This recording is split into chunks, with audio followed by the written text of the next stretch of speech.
লোকসভা ভোটের আগে আইএসএফ এবং তৃণমূলের মধ্যে সংঘর্ষে আহত একাধিক। ঘটনাস্থলে ক্যানিং থানার পুলিশ। ঘটনাটি ঘটেছে ক্যানিং থানার দক্ষিণ অঙ্গদবেড়িয়া গ্রামে। ঘটনা সূত্রে জানা যায়, এলাকায় আইএসএফ সমর্থক জহিরুল সর্দারের অভিযোগ, সে একটি নতুন গাড়ি কেনে। গাড়ি কেনার পর এলাকার স্থানীয় শাসক দলের নেতৃত্বদের মদ খাওয়ার টাকা না দেওয়ায় তাকে মারধর করে এবং তাকে বাঁচাতে গেলে মারধর করা হয় আরও বেশ কয়েকজনকে। এই ঘটনায় শাসক দলের হাতে আক্রান্ত হয় একটি বয়স্ক মহিলা। ঘটনার কথা বলতে গিয়ে কার্যত ক্যামেরার সামনে কান্নায় ভেঙে পড়েন। তবে এই ঘটনায় আক্রান্ত হয় তৃণমূলের স্থানীয় বুথ সভাপতি।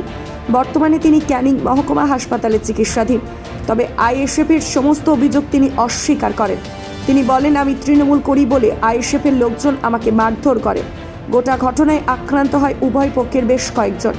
আইএসএফ কর্মী আক্রান্ত হয়। সকালে ক্যানিং থানায় আসেন আইএসএফ প্রার্থী মেঘনাথ হালদার। তদন্তে ক্যানিং থানার পুলিশ। খাটাখাটনি করে একটা নিজস্ব খাটাখাটনি করে একটা গাড়ি কিনেছি। ঈদের সময় এসে গাড়িটা কেনাই ওদের রাত, ওদের পয়সা দিতে হবে। আমি গাড়ি কিনেছি, ওই টিএমসির ছেলেপুলেরা আমার মারলো। তো মানে ওই দুটো বাচ্চা আমাদের ওই ওদের মেলাতে কি গন্ডগোল হয়েছে জানি না, এসে এবারে আমরা রাত্রি উঠে এবারে ওদের মারধর করছে। আমরা উঠে দেখি না, প্রচণ্ড মারধর করছে। আপনাকে মেরেছে?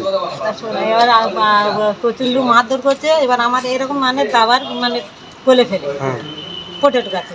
বাবা কি হয়েছে, কেন এত মারছি, দুটো করছি, বাচ্চা ছেড়ে দে বলে ওদের মানে ছেড়েছি বলে এবার আমাদের লোকটার পুরো টেনে নিয়ে চলে যাচ্ছে, বলে তুই ঠেকাবি কেন, তোর বাড়ির কোটের ধারে আশ্রয় দিবি।